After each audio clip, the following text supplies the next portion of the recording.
Hari ini saya mau sharing firman Tuhan sesuai dengan menunya ICA, yaitu dipanggil dari kerumunan.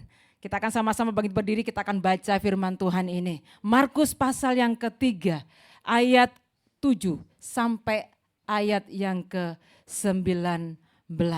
Markus pasal yang ketiga, ayat 7 sampai ayat yang ke-19. Kita akan baca, dimulai ayat yang ke-7. 2, 3. Amin. Silakan duduk. Puji Tuhan. Iya. Seberapa banyak sidang jemaat tempat ini yang suka nonton bola? Oh, hampir 95%. Ya. Ya, tahun 1986 cukup terkenal di dunia persepak bolaan. Ada seorang manajer yang cukup terkenal waktu itu, namanya Sir Alex Ferguson. Ya, dia membawa perubahan besar dalam perubahan persepak bolaan. Karena di tahun itu dia membawa kemenangan yang sungguh luar biasa bagi MU.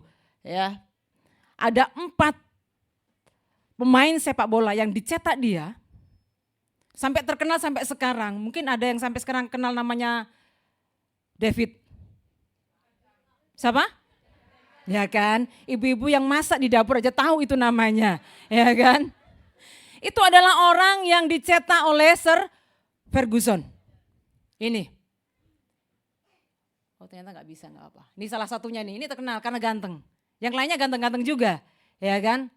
Inilah anak-anak muda yang dipilih menjadi pemain sepak bola dan sampai terkenal sampai hari ini. Dan mereka adalah orang-orang yang hebat. Sekarang kita lihat siapakah yang mencetak orang itu, balik lagi ke Sir Ferguson. Dia sangat terkenal waktu itu. Dan dia lihat anak-anak muda yang potensinya luar biasa. Walaupun mungkin kalau saat ini kita melihat bahwa memang banyak anak muda yang potensinya bagus-bagus. Tetapi dia mau memilih mana yang paling bagus, mana yang cocok. Ya. Kenapa saya ambil ilustrasi dari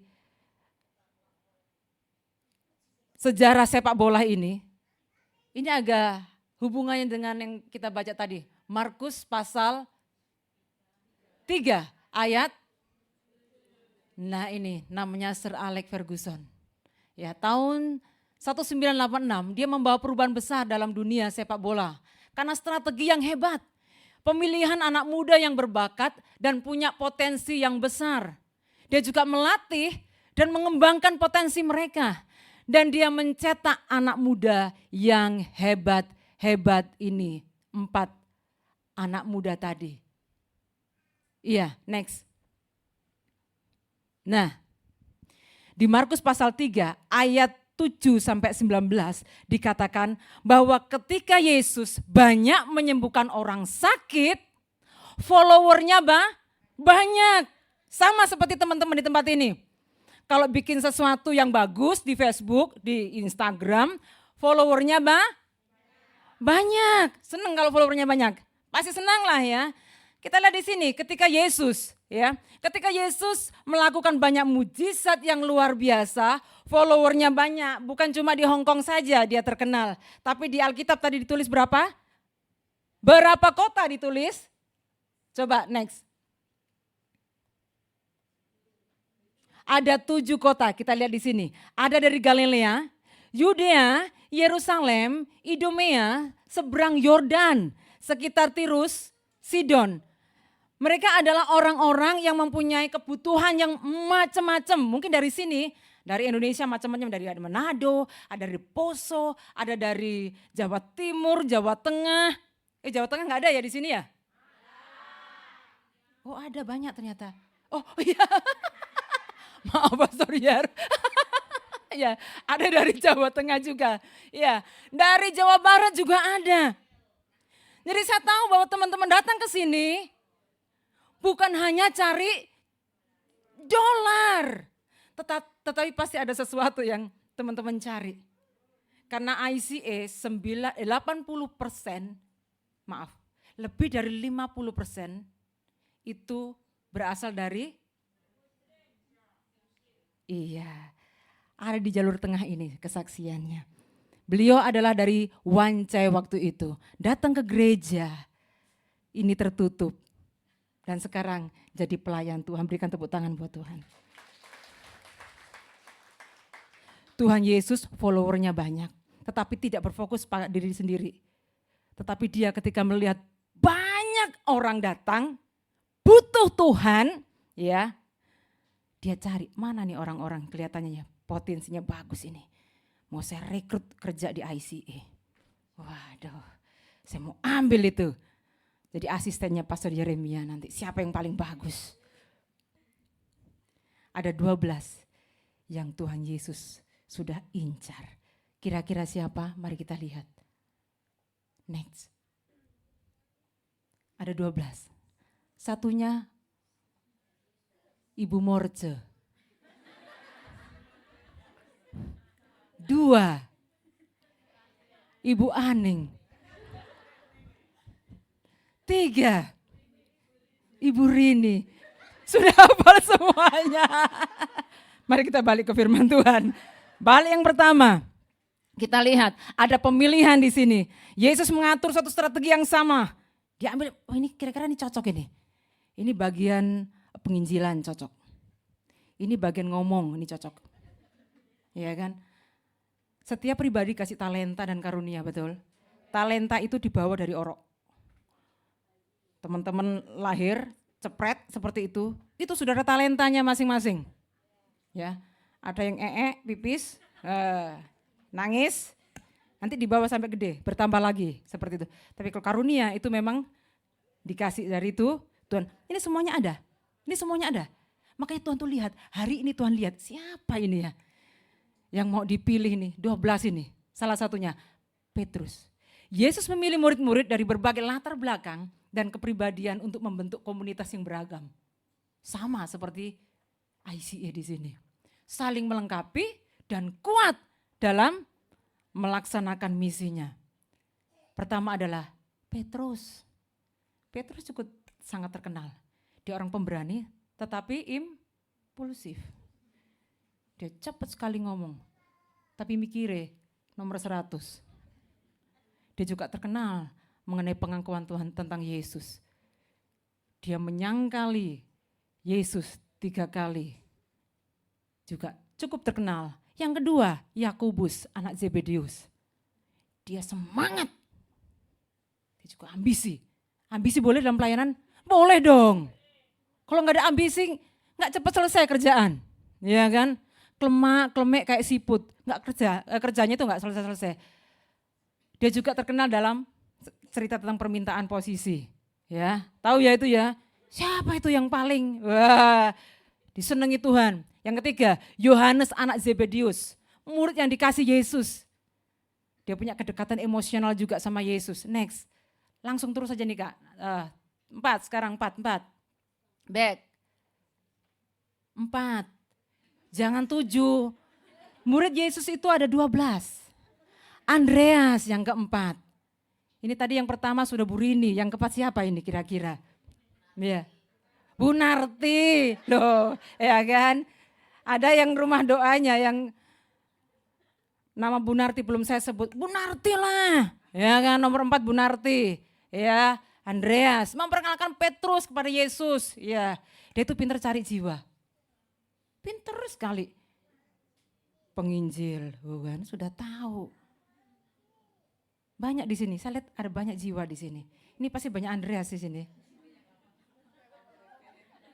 Sing lama juga wakil ya. Harusnya yang lama ini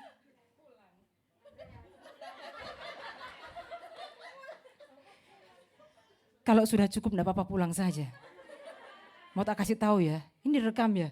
Indonesia kurang bagus cari duit.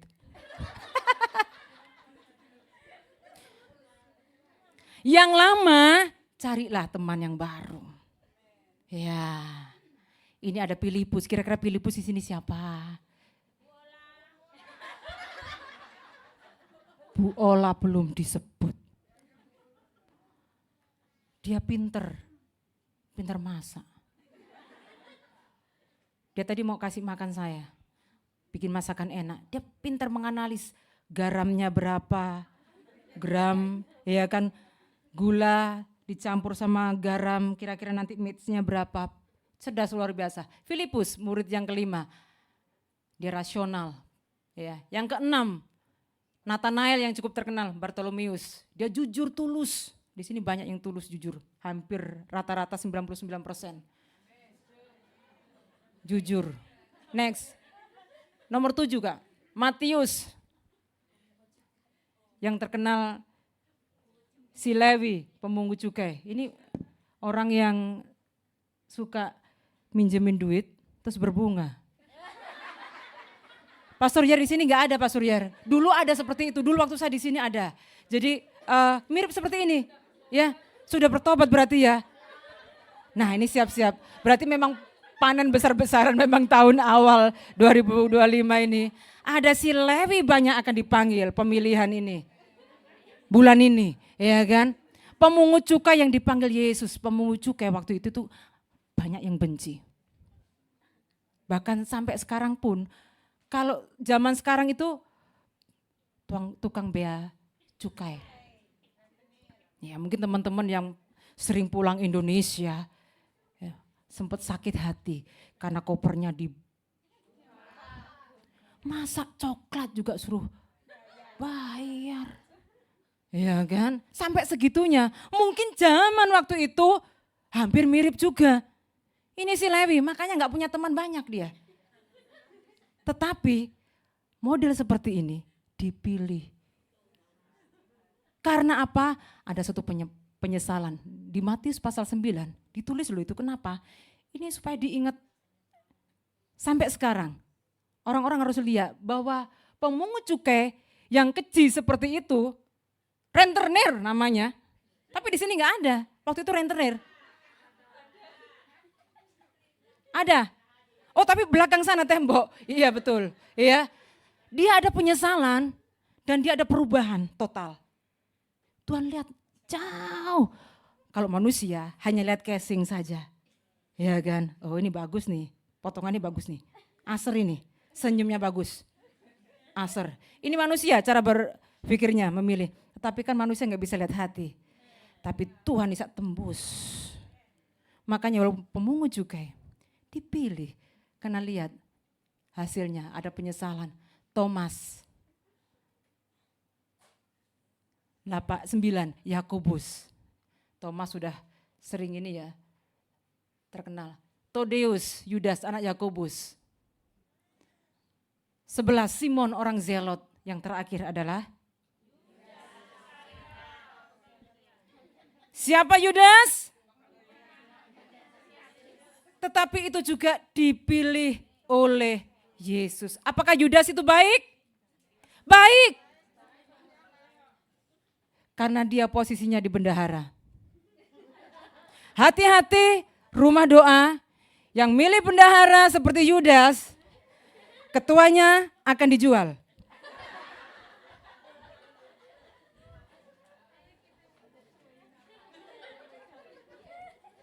Ada loh ini. Ini murid yang dipilih Yesus. Ya, dia pengkhianat. Tetapi dipilih loh Yesus sama Yesus. Bendahara itu tempat yang sangat riskan memang ya. Kalau dia nggak takut akan Tuhan, dia akan ikut sama mamonnya itu. Ya, Yesus memilih murid-murid dari berbagai latar belakang dan kepribadian, macam-macam karakternya dari 12 itu. Warna-warni. Memang dalam satu rumah doa, dalam satu gereja, itu orangnya juga macam-macam cara berpikirnya.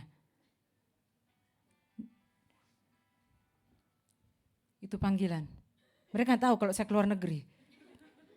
Ya kalau saya bilang keluar negeri minta ini, oleh-oleh banyak sekali, makanya saya nggak bilang. Oke, next. Nah, ini seperti kerumunan banyak orang. Ini saya dikerumuni. Wow, sombong sekali ya.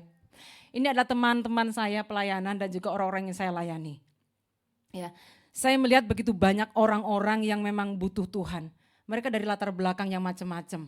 Ada yang mungkin yang orang kaya ada, tapi dia sakit, ya kan. Itu anak pang yang samping ujung, itu tengah itu waria. Yang ada tak kasih jempol, itu waria. Yang saya pegang ada anak bayi, itu anak dari pengamen. Nah, ini yang bawah itu anak-anak mahasiswa yang saya ajak pelayanan ke anak-anak pang. Jadi banyak sekali orang-orang yang butuh Tuhan. Makanya juga Tuhan panggil orang-orang yang berbeda-beda. Dari sekian banyak ini teman-teman yang saya ajak pelayanan ini, mereka macam-macam. Mereka punya karakter yang berbeda-beda juga. Tetapi saya juga melihat, wah ini orang-orang yang hebat. Ketika saya bilang kita mau pelayan di anak pang, ada yang mau, ada yang takut. Ketika saya ajak mereka pelayanan di orang-orang yang suka ngamen seperti itu, ada yang mau. Sangat semangat, oh ya nanti Kak, saya yang bagian ambil uang. Wah senang, saya juga suka itu Kak panggil. Nanti pakai topi seperti itu. Nanti tunjuk dia yang nyanyi. Dia yang pegang ecek-eceknya. Nah, kayak gitu. Mereka adalah anak-anak teologi, tapi mereka mau. Ada lagi, enggak saya pendoa aja karena saya enggak suka panas. Loh, ada juga yang seperti itu. Tetapi mereka mau sekolah teologi, tetapi mereka mau melayani gitu loh. Aku di menara doa aja berdoa buat kalian. Nah, mungkin ada juga seperti itu di sini, ada pendoa-pendoa. Banyak orang hebat itu karena orang yang ada yang berdoa buat orang-orang hebat. Jangan cuma melayani di mimbar. Nyanyi, wah kalau saya enggak suruh jadi WL aku enggak mau pelayanan loh. Karena enggak akan di-post. Nanti kalau tahunan di kalender foto saya enggak ada. Karena pendoa itu enggak pernah difoto, dokumentasinya kurang. Tapi kalau suruh WL main musik itu pasti pertama. Ya, itu cari panggung namanya. Iya, Tuhan memilih dari beberapa macam karakter. Dan Tuhan juga punya strategi yang kedua, yaitu apa? Next. Oh ini teman ini, anak pelayanan nih. Ini dari anak mahasiswa atas, ya. Saya melayani mereka. Ini orang-orang marginal di bawah ini. Ini anak-anak SMP. Ya di bawah itu. Ini ada 3 yang paling bawah itu mereka latihan nyanyi di rumah. Ini anak yang paling ujung itu introvert banget. Dia nggak mau banyak bicara sama orang. Dia pindah dari Kalimantan, dikasih ke Jogja dan ketemu dengan saya. Dan kemarin waktu ada retret, saya suruh nyanyi dari 14 grup saya ini yang pemalu-pemalu juara. Nggak sampai juara 1 lah. Terlalu berlebihan. Saya dikasih juara 2 sudah bagus sekali. Karena saya jurinya.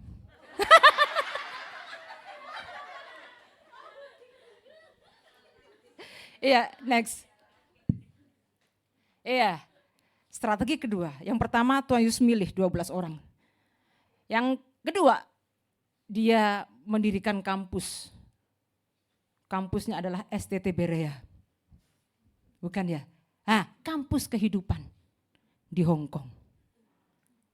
Kampus kehidupan itu apa? Tempat untuk memuridkan, mengedukasi. Waktu itu pemuritan yang dilakukan Yesus tidak lama, 3 tahun, kurang lebih 3 tahun. Hanya kelompok kecil, Yesus menciptakan komunitas yang dapat mendukung dan kerjasama dalam perjalanan misi. Ini juga membantu untuk membangun kedekatan satu dengan yang lain. Kecil. Nah sekarang teman-teman kalau di cell group berapa orang maksimal? 1 rumah doa. 5 kan, kenapa enggak mau banyak? Ada yang banyak, paling banyak berapa? Ada yang 12? Oh ada kan, tetapi paling enak yang kecil, betul? Gampang diatur. Mulutnya cuma 5. Mulut 5, tetapi ngomongnya 5.000 saudara. Komunitas kecil gampang untuk diatur. Makanya ada orang bersyukur, wah puji Tuhan, enggak banyak karena saya pengen sekali memuridkan mereka. Oh puji Tuhan, sel grup saya banyak. Padahal yang kecil tadi bilang, enggak apa-apa sih, ini hanya untuk menutupi ya kecil karena saya mau ini pemuritan aja, lebih dekat. Gak ribet, kamu pasti punya banyak masalah, itu pasti masalahnya banyak-banyak itu. Ada yang utang, gak dikembalikan. Bukan cuma di sini aja loh, di Jogja banyak. Ini barusan saya di WA orang juga nih, Bu, boleh nggak Bu saya utang Bu uang, kayak gitu. Kalau ada uang, karena saya pegang tabungan PKK di kampung.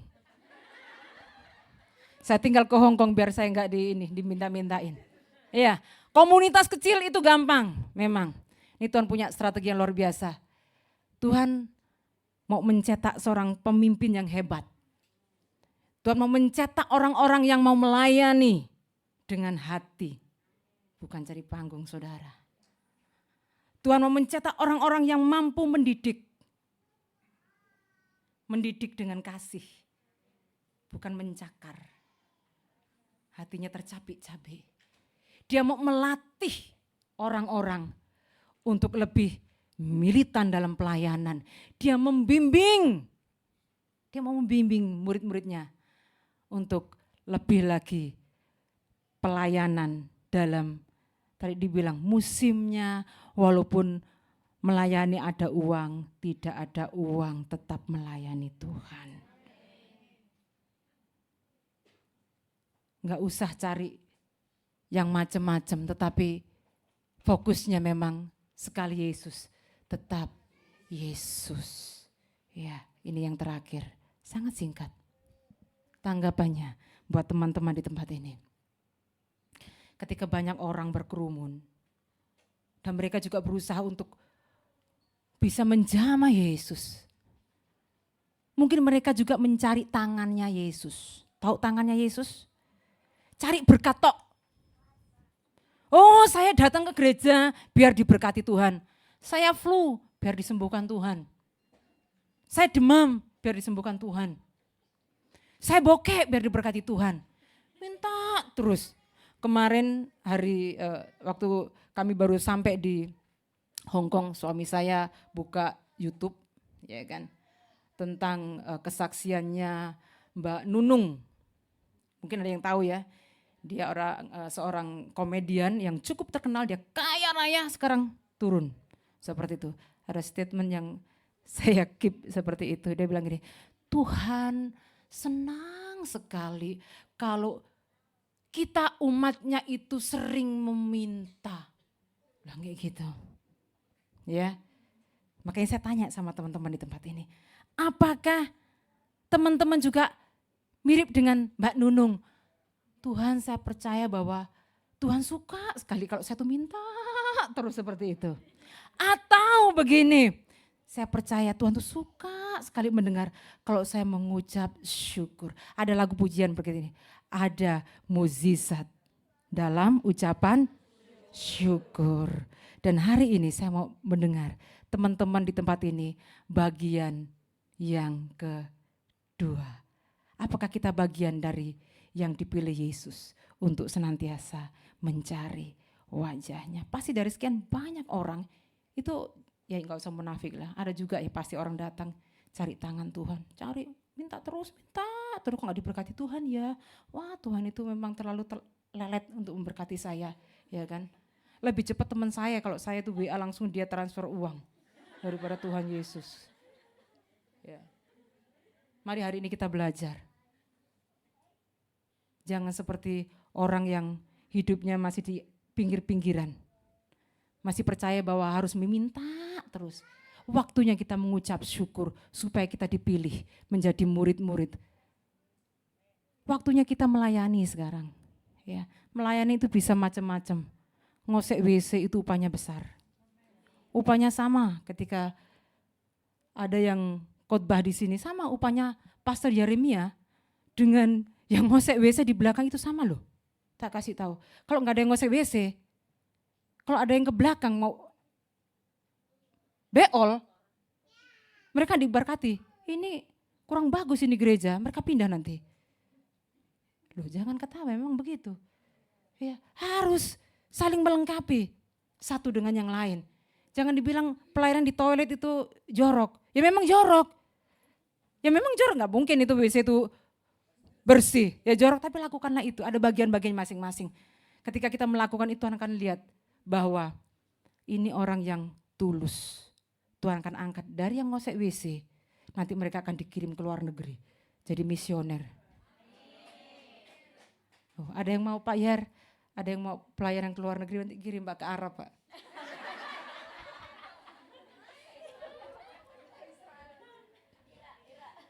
Iya, iya, dan saya percaya bahwa teman-teman di tempat ini adalah orang-orang luar biasa.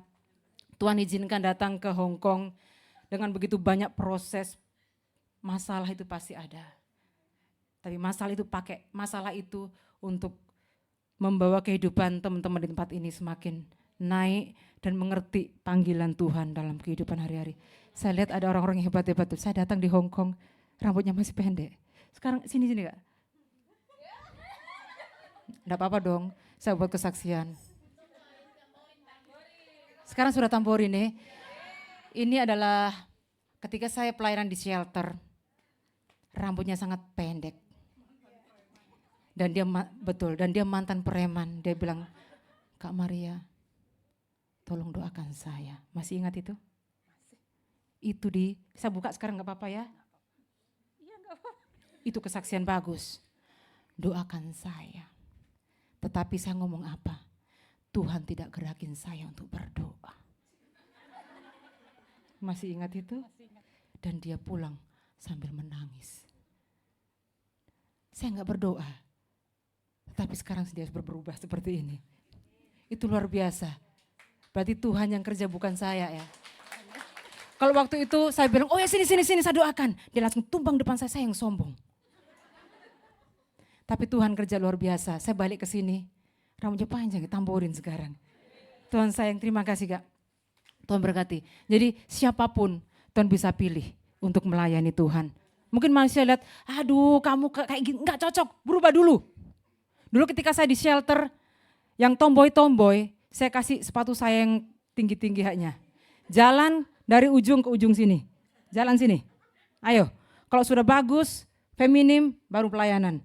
Kalau masih seperti itu, belum layak, itu manusia. Ya, tapi Tuhan melihat hati kita. Amin. Mungkin manusia masih menimbang-nimbang mana ini yang cocok, tapi Tuhan lihat hati saudara dan saya tempat ini. Ketika saya melayani di Yogyakarta, ada satu anak dari Ambon.